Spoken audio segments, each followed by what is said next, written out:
Hello everyone. Once again, welcome back to my this last part of the video. So in the previous video, I have mentioned you about this Dona Paula story and all, and then I have even mentioned you that I will come back with my another video just to let you know the real story behind Dona Paula. What is that exactly? So for that reason, I have come back again, and then I will just let you know what is the real story behind this Dona Paula. So just keep watching. There is one guy, I have just met him, and then he has been in Goa from long time and doing his MBA study in tourism department. So he knows the story of this Dona Paula. So let's listen to him. Here he is. सबसे पहले हम लोग start करेंगे Goa establish कैसे हुआ। महाराष्ट्र में जो Konkan reason है, तो पूरा गोवा का स्टेट, केरला और कर्नाटका, जो पूरा कोस्टल एरिया है उसका एक नाम है। अब मीरामार बीच पे गए हो सर? जी। तो मीरामार बीच के बाजू में है कंपाल वॉकिंग एरिया। हाँ। वहाँ पे है बड़ा सा स्टैचू एक भगवान का। उसकी स्टोरी मैं भी बताता हूँ। हिंदुइज्म में मेन 3 गॉड होते हैं, जी जनरेटर ब्रह्मा जी, ओ ऑब्जर्वर विष्णु जी और डी डिस्ट्रक्टर शिव जी। तो जो विष्णु भगवान है उनके 10 अवतार है, उनमें से 6ठे अवतार है लॉर्ड परशुराम। लॉर्ड परशुराम ने जब सारे क्षत्रियों का विनाश किया तब उनको जगह चाहिए थी मेडिटेशन करने के लिए, शांति के लिए। तब वो गए यहाँ पे पीछे वेस्टर्न घाट, सह्याद्री पर्वतमाला। ये जो पूरा लैंड अभी आप देख रहे हो पूरा पानी के अंडर में था। वरुण देव से उन्होंने लैंड मांगा, वरुण ने इनकार कर दिया। परशुराम ने क्या किया, अपना तीर लिया और छोड़ा। जहाँ पे वो तीर गिरा वरुण देव उसको पीछे हट गए और ये पूरा लैंड का एस्टेब्लिशमेंट हुआ।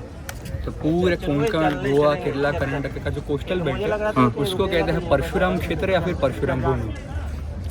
तो मीरामार के बाजू में लॉर्ड परशुराम का बड़ा स्टैचू अभी सीएम ने 2-3 साल पहले इनॉग्रेट किया था। ऐसे स्टार्ट हुआ गोवा। अभी मैं आपको बताता हूँ यहाँ पे कौन से डिनेस्टीज ने रूल किया। आप राजा अशोक को जानते हो? चंद्रगुप्त मौर्य, राजा अशोक सुना है। मौर्यन डिनेस्टी ने भी गोवा पे रूल किया है। सतवाहना, विजयनगर के लोग। फिर यहाँ पे जब पोर्चुगीज का शासन था उसके पहले यहाँ पे रूलर थे आदिल शाह। आदिल शाह के रूल से यहाँ के लोकल लोग थोड़े डिस्प्लीज थे। सेम टाइम पे एंट्री होती है पोर्चुगीज लोगों की इंडिया में। आपको पता है सबसे पहले कौन यहाँ पे आए थे इंडिया में? कौन सा पोर्चुगीज यूरोपियन? कौन सा था? ये सामने आपको लाइट दिख रही है? हाँ हाँ। वो लाइट वाली जो जगह है उसका नाम है वास्को सिटी। वास्को सिटी। वास्को नाम पड़ा after Vasco da Gama. Vasco da Gama was the first European to arrive in India via sea route. Okay. उसके नाम पे सिटी का नाम पड़ा वास्को। अच्छा। पोर्चुगीज की एंट्री होती है यहाँ पे इंडिया में 1498 में। वो लोग आए थे केरला में, कैलीकट में। अच्छा। गोवा से उनको कोई भी लेने का नहीं था। They were not interested to do anything in Goa. Okay. वही टाइम पे गोवा का लोकल आदमी था जिसका नाम था Timoji. Timoji invited Portuguese people, sir आप यहाँ पे आओ गोवा में, यहाँ के राजा को डिफीट करने में हम आपकी मदद करेंगे, then you can easily trade in Goa. So Portuguese thought that is a good deal.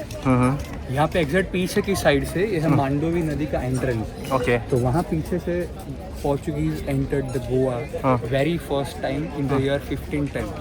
1510 में पीछे से उन्होंने एंट्री की थी गोवा। यहाँ पे वो लोग आए, आदिल शाह को हराया। अभी टीमोजी को क्या लगा ये लोग यहाँ पे आएंगे, आदिल शाह को हराएंगे, मैं बन जाऊंगा किंग, मुझे मिल जाएगी पावर। पोर्चुगीज लोग ने क्या किया, वो लोग यहाँ पे आए, टीमोजी को अपने अंडर में ले लिया, खुद ही किंग बन गया, पावर उन्होंने अपने हाथ में ले ली। तो ऐसे शुरुआत हुई इंडिया में पोर्चुगीज कॉलोनाइजेशन की।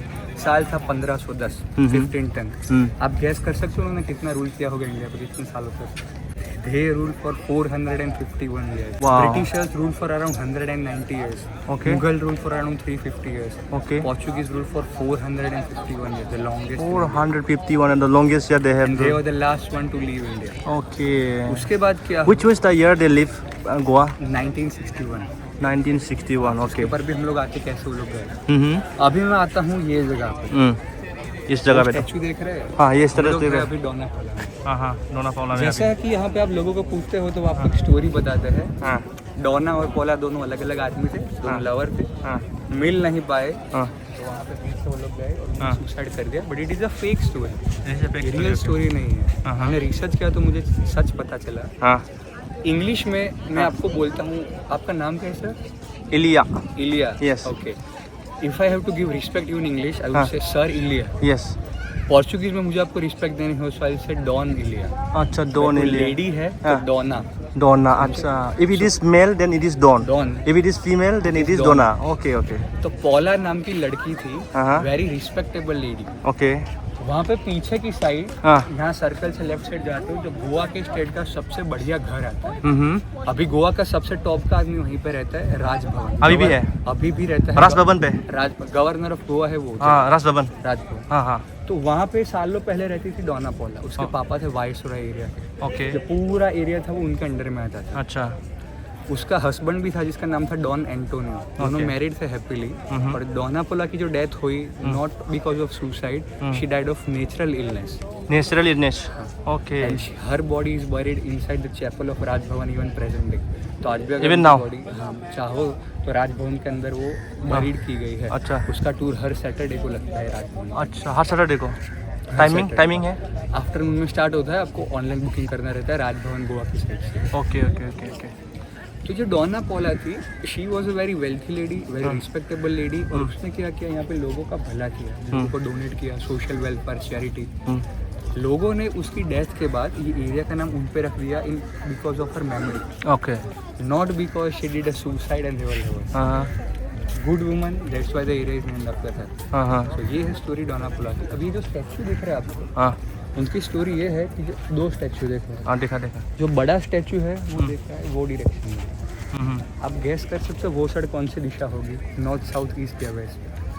तो वो है वेस्ट डायरेक्शन, वहाँ पे सनसेट हुआ था। हाँ। वेस्टर्न वर्ल्ड से कौन आया यहाँ पे? पोर्चुगीज लोग। पोर्टुगीज लोग आया। वेस्टर्न सिविलाइजेशन से। ऐसे दो स्टैचू देखो यहाँ पे, जो बड़ा है वो कहता है मेल है, फादर है। वो देख रहा है west side, the place where he came from. ये दोनों कौन है? ये फादर डॉटर है क्या? हाँ, कि फादर डॉटर का स्टैचू है, दोनों पोर्चुगीज। हाँ। Father is looking in the west, the place where they are coming from, हाँ। And the place that he wants to go back. Okay.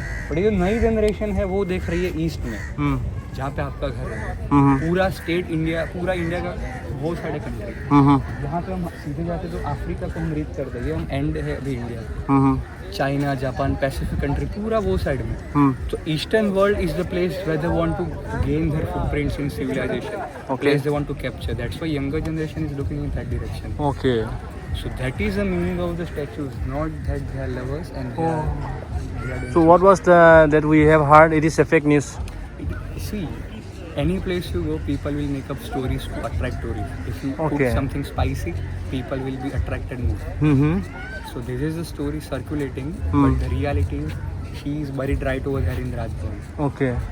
But which we have heard that Donna and then Paula, they had a relationship, love affair. I told you It is a what fake is the meaning of Donna. Donna Pola are yeah. not two people. Donna Pola means same single name. single name. Okay. Paula was a lady, respectable lady. That's why Donna Pola. Donna, Not yeah. Donna If it is male, you could have said this one Donna. Don. Okay. सामने की side आपको light दिख रही है, वो light पे हुआ था एक रियल लाइफ। अच्छा, कौन सा मिशन? वो है मोरमुगांव पोर्ट, वहाँ पे शिप्स आते हैं बड़े बड़े। मोरमुगांव। हाँ, मोरमुगांव पोर्ट। मोरमुगांव। वहाँ पे क्या हुआ, वर्ल्ड वॉर 2 के टाइम पे एक साइड था जर्मनी, एक साइड था इंग्लैंड। इंडिया पे रूल था ब्रिटिशर्स का, गोवा पे रूल था पोर्चुगीज का। पोर्चुगीज है ना इनको सपोर्ट करते ना इनको, पोर्चुगल वाले हैं न्यूट्रल। तो जर्मनी ने क्या किया, ये जो पोर्ट है वो पोर्ट में अपने 4 बड़े बड़े शिप लाके छोड़ गए न्यूट्रल टेरिटरी में। 4 में से एक शिप में था सीक्रेट ट्रांसमीटर। एरिया में छोड़ दिया उन लोगों ने स्पाई इंफॉर्मेशन देते थे शिप्स को। शिप्स इंफॉर्मेशन देती थी वहाँ पे। मुंबई जो है, मुंबई के पास पोर्ट है, पोर्ट के अंदर ओशन में उन्होंने छोड़ दी अंडर वाटर सबमरीन। इनमें से इंफॉर्मेशन जाती थी सबमरीन को, और मुंबई के पोर्ट से जैसे ब्रिटिशर की शिप जाती थी, सबमरीन उसको अटैक करके डुबा दी। ओके। ये जब चीज़ हुई, ब्रिटिशर के 40-50 बड़े बड़े शिप डूबने लगे। अच्छा। फिर जाके उन्होंने देखा कि इनको एग्जैक्ट इन्फॉर्मेशन दे कौन रहा है। उन्होंने सर्च किया, एक स्पाई को पकड़ा। स्पाई ने उनको बोला कि ये सीक्रेट ट्रांसमीटर शिप में लगा है यहाँ पे, वो इन्फॉर्मेशन इनको दिखा है वहाँ पे। फिर क्या हुआ, अगर आप ब्रिटिशर हो तो आप कौन सा स्टेप लोगे? अभी नॉर्मली लोग सोचते हम लोग को अटैक कर देंगे, यहाँ पे शिप को उड़ा देंगे तो सब शॉर्ट हो जाएगा। बट यहाँ पे आप डायरेक्ट अटैक नहीं कर सकते, क्योंकि ये है न्यूट्रल टेरिटरी। आप दोनों की वॉर चालू है, बट किसी तीसरे के घर में आप वॉर लेके जाओगे तो वो भी आपके अगेंस्ट में हो जाएगा। So Portuguese will be against the Britishers. Okay. तो उन्होंने सोचा फिर एक सीक्रेट मिशन करनी था। उन्होंने क्या किया, एक छोटी सी टीम को रेडी किया। टीम को बोला ये जो वास्को सिटी है, वास्को सिटी में आप जाओ, बहुत बड़ी पार्टी ऑर्गेनाइज करो, सारे लोगों को वहाँ पे बुला। रात के टाइम पे छोटी सी बोट यहाँ से गई, जो शिप था उसका नाम था एहरमफेल्स, जिसके अंदर ट्रांसमीटर था। वहाँ पे वो लोग गए, सबसे पहले लाइट काटी, शिप के अंदर घुसे, सर्च कर रहे थे। सबसे पहले कैप्टन दिखा तो कैप्टन को मार दिया। ट्रांसमीटर के लिए सर्च किया, ट्रांसमीटर खुल गया और फिर लोग जा रहे थे। वही टाइम पे क्या हुआ कि जो शिप का बाकी का क्रू था उन्होंने देख लिया कि अपनी शिप पे अटैक हो गया। तो उन्होंने क्या किया, शिप में अलार्म होता है, उस अलार्म को प्रेस कर दिया तो बाकी लोगों को भी पता चले और देखा कि एनिमी अटैक है, अपनी शिप को हाथ में नहीं ले सकते सामने के। शिप के नीचे वाल्व होता है, उसको ओपन अप करके अपनी शिप को डुबा दिया। अलार्म सुन के जो बाकी की 3 शिप्स, उन्होंने सोचा हमारे पर भी एनिमी अटैक हो गया। तो 4 बड़ी सबने अपने वाल डुबा के सबको सेल्फ डिस्ट्रक्ट कर दिया अपनी शिप्स को। एग्जैक्टली वहीं पे सामने वर्ल्ड वॉर 2 के टाइम पे 4 बड़ी शिप डूब गई। अच्छा। बट ये चीज़ किसी को पता नहीं चली। 1943 में ये हुआ मिशन। उसके बाद क्या हुआ, लोगों को लगा कि एक क्रू गया था पार्टी में, ड्रंक होके आया और अपनी शिप को डुबा दिया, क्रू को जेल में भेज दिया।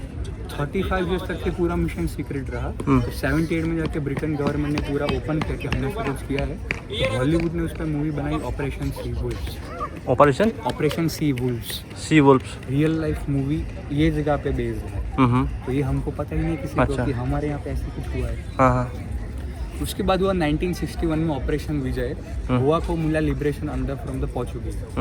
36 घंटों के अंदर इंडियन आर्मी ने गोवा को पोर्चुगीज के कंट्रोल में ले लिया। तो अगर आप 19 दिसंबर को गोवा में आओगे तो पूरा लिबरेशन डे, पूरा फेस्टिव सीजन यहाँ पे होता है, जहाँ सेलिब्रेटिंग हर इंडिपेंडेंस। जब आपके ऊपर कोई 450 सालों तक राज करता है तो बहुत सारे कल्चरल एक्शन होते हैं। अभी हमारी लाइफ में पूरे इंडिया में बहुत सारी चीज़ें होती है जो हम खाते हैं, जो हमको भी नहीं पता कि they are brought here by Portuguese, they are not Indian originated. Basic vegetables, potatoes, tomatoes, chillies, आपको पता है वो इंडिया का है ही नहीं। हम लोग रोज़ खाते हैं टमाटर, आलू, मिर्ची, बट ये सब कहाँ से आया पता है? ये आया साउथ अमेरिका से।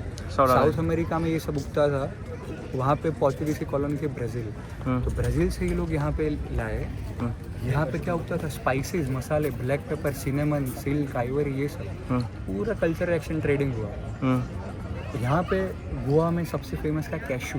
Cashew is not Goan originated, they are brought here by Portuguese from Brazil. Okay. उसके बाद गोवा में सब लोग खाते हैं पाव, ब्रेड। घर में लोग रोटी कम बनाते हैं, यहाँ पे कल्चर है पाव ब्रेड खाने का। पूरा कल्चर था वो पोर्चुगीज इन्फ्लुएंस की वजह से यहाँ पे आया। सो ये सब चीज़ें हुई यहाँ पे पोर्चुगीज इन्फ्लुएंस में। So that was all from my side. Okay, I hope you enjoy the stories. Thank you very much. कहाँ से हो आप? मैं हूँ अहमदाबाद से, अहमदाबाद गुजरात से। मैं यहाँ पे स्टडी कर रहा हूँ टूरिज्म में, MBA। So to fund my studies, research on the tourism and to share knowledge, I do storytelling. Very impressive brother, thank you very much. Thank you. So now you guys might have heard story about Dona Paula. That is the real story actually. And in my previous video I have mentioned you about the fake circulating story about this Dona Paula. So that's not the real one. So just now which you have heard, that is the real story about Dona Paula. So that's it. Hope you are satisfied with the storytelling.